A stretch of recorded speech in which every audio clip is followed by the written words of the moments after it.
At the end of 1992, within weeks of being ordained a deacon, I was sent to the very colourful red light district parish in Sydney, Australia, called King's Cross, St Canis's King's Cross. Because my first degree was in music, early on I announced that I would be starting the parish choir again. It had fallen into disrepair, and I said anybody who would like to join the choir, see me straight after Mass at the footpath over while we had a cup of tea.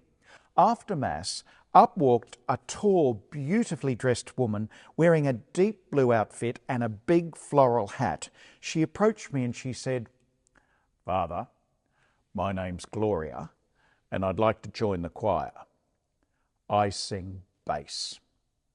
I said, "Well, it's very hard to find good basses, Gloria. You'll be very welcome. We'll see you tomorrow night, Monday night, for our first rehearsal in the choir loft." "Good on you, Father." She walked off, stopped, turned on her stiletto and said, "You realise I'm a transvestite, Father, don't you?" And I said, "Well, Gloria, I might have grown up in a country town here in Australia, but even I worked out that you were a transvestite because it's hard to find a woman who can actually sing bass." Gloria was, without question, the worst bass I have ever heard in my life. Well, word spread like wildfire in King's Cross, the red light district of Sydney, that you had to come and hear the transvestite singing in the Catholic Church's choir. So our Sunday congregation was more colourful than it was even usually. Now, I know this will come as a surprise, but not everybody in the Catholic parish was coping with having Gloria in the choir. Many complained that it was a distraction to their prayer, and eventually the issue came before the parish council.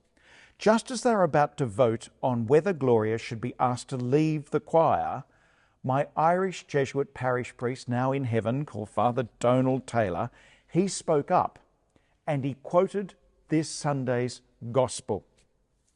"You know," he said, "in the 14th chapter of Luke's Gospel, our blessed Lord says that when you give a banquet, don't invite your rich friends, because you're only inviting them so they might invite you back. But when you give a banquet, go out into the highways and the byways and pull in the poor, the crippled, the lame, and the blind. You ask Gloria, broken as he may be externally, and all the rest of us are broken as well, to leave the choir. We'll never see him again. You are saying he has no right to be in the church.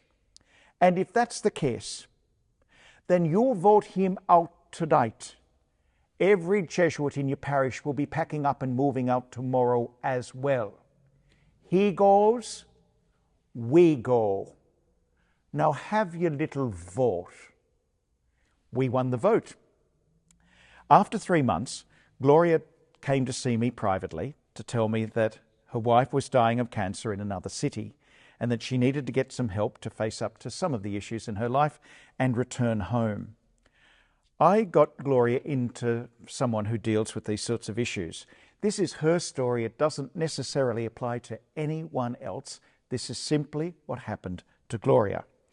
But she vanished from our parish for several months, and then one day a man turned up on the doorstep of the presbytery, and I didn't even know who it was until he spoke. "G'day, Father, it's Gordon. I've just come to say goodbye." A good while later, a letter arrived from Gordon, which he asked to be read out at Sunday Mass if we so chose. If we so chose, here's what it said. "A few months ago, I arrived home and connected again with my wife and my 2 sons.